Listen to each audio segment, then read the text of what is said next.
Apa yang dimaksud dengan wawasan Wiyata Mandala? Istilah wawasan Wiyata Mandala sendiri terdiri atas 3 suku kata yang memiliki makna berbeda.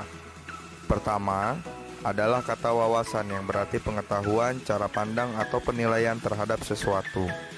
Selanjutnya, kata Wiyata yang berarti pendidikan. Dan terakhir, kata Mandala yang berarti lingkungan.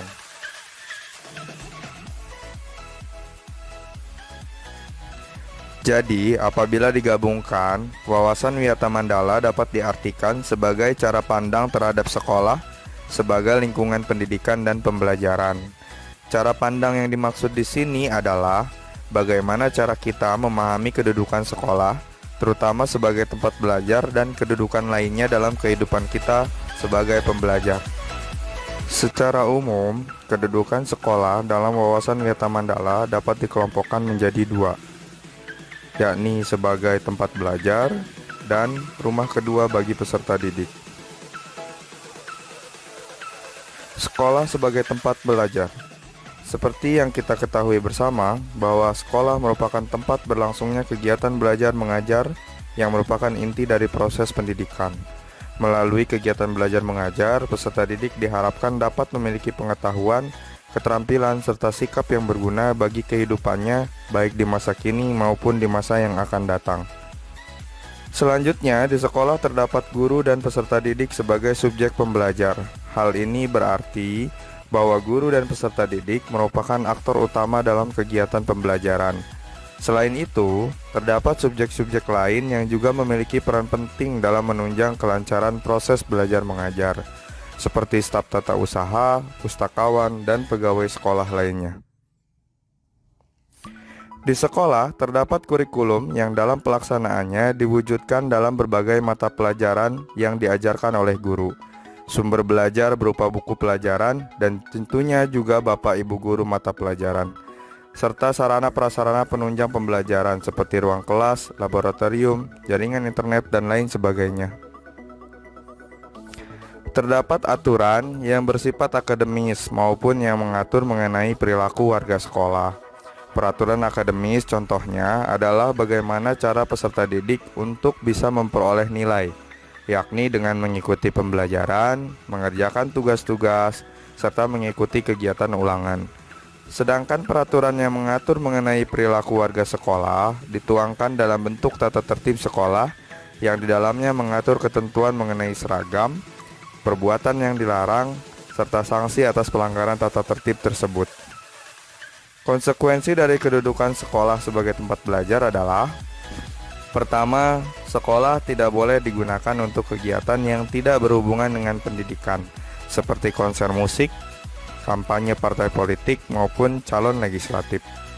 Kedua, bahwa tujuan utama peserta didik berada di sekolah adalah untuk belajar, bukan untuk gaya-gayaan, pamer kekayaan, apalagi sekedar pindah tempat tidur. Jelas sangat tidak boleh. Maka itu, peserta didik diharapkan sudah memiliki niat yang lurus ketika berangkat dari rumah, bahwa tujuan berangkat ke sekolah adalah untuk belajar. Ini penting untuk menangkal rasa malas serta pengaruh lainnya dalam belajar. Ketiga, setiap warga sekolah harus mematuhi peraturan yang berlaku di sekolah. Ini juga penting karena kegiatan belajar mengajar tidak akan berjalan dengan baik jika tidak diiringi dengan adanya kedisiplinan dari seluruh warga sekolah.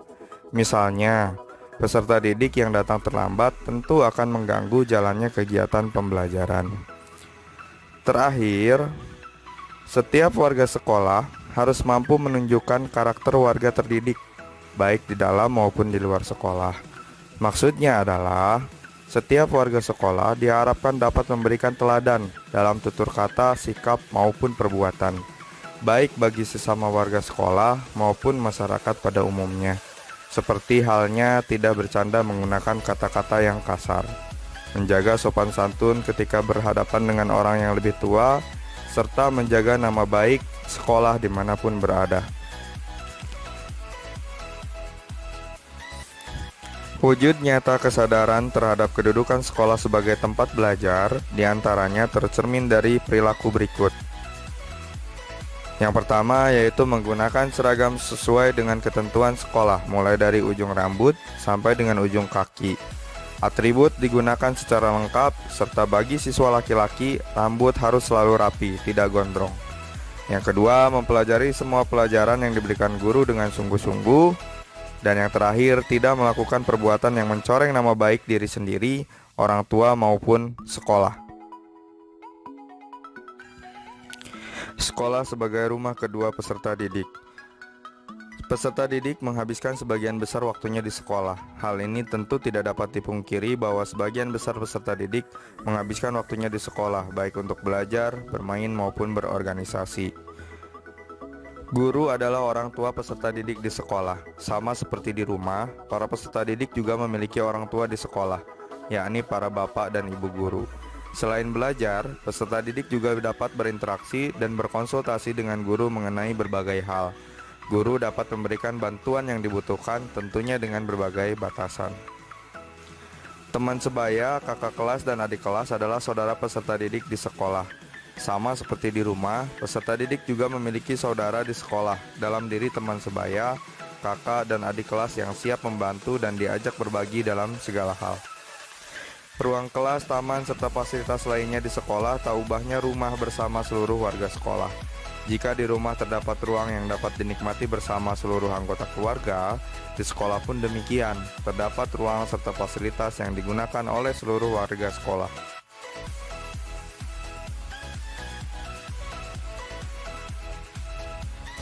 Saat kita memposisikan sekolah sebagai rumah, konsekuensinya adalah setiap peserta didik harus menghormati guru seperti layaknya menghormati orang tua mereka di rumah.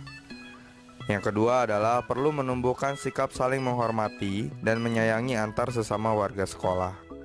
Yang ketiga, setiap warga sekolah harus memelihara dan menjaga fasilitas yang ada di sekolah, seperti halnya segala fasilitas yang ada di rumah. Dan yang terakhir, sebisa mungkin setiap permasalahan yang ada diselesaikan secara musyawarah dalam nuansa kekeluargaan. Wujud nyata kesadaran terhadap kedudukan sekolah sebagai rumah bagi peserta didik diantaranya tercermin dari perilaku berikut. 1. Menghormati guru dimanapun berada, baik di lingkungan sekolah maupun di luar sekolah. Yang kedua, menjaga serta memelihara fasilitas sekolah agar tetap dalam kondisi baik dan dapat digunakan oleh semua. Menjauhi segala bentuk tindakan bullying, baik yang bersifat verbal maupun fisik. Selanjutnya, wawasan Wiyata Mandala tidak akan berjalan dengan baik apabila tidak ditunjang dengan penerapan prinsip 7K. Di antaranya,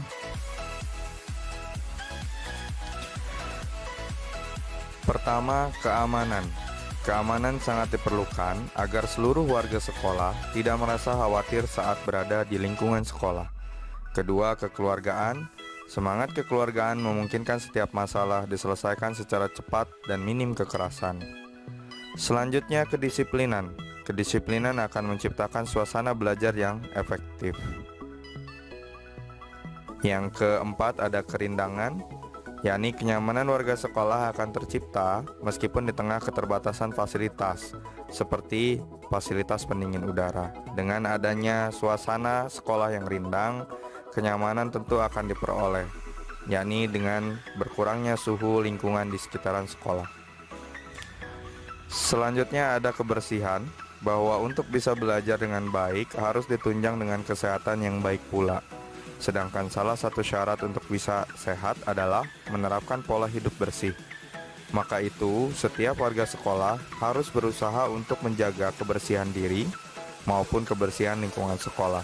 Terlebih di era pandemi corona seperti saat ini, kebersihan diri harus selalu menjadi utama bagi para peserta didik, yakni dengan menggunakan masker, tidak lupa menggunakan hand sanitizer, mencuci tangan sesering mungkin, dan tentunya menjaga jarak. Sedangkan kebersihan lingkungan bisa diupayakan melalui kegiatan piket kelas maupun piket secara rutin bersama-sama dengan seluruh warga sekolah di hari Jumat. K berikutnya adalah keindahan, bahwa ruang kelas yang tertata rapi dan dihias seindah mungkin akan meningkatkan semangat belajar. Serta terakhir adalah ketertiban, bahwa segala proses pendidikan harus dilaksanakan dengan tertib agar dapat membawa hasil yang diharapkan. Terima kasih.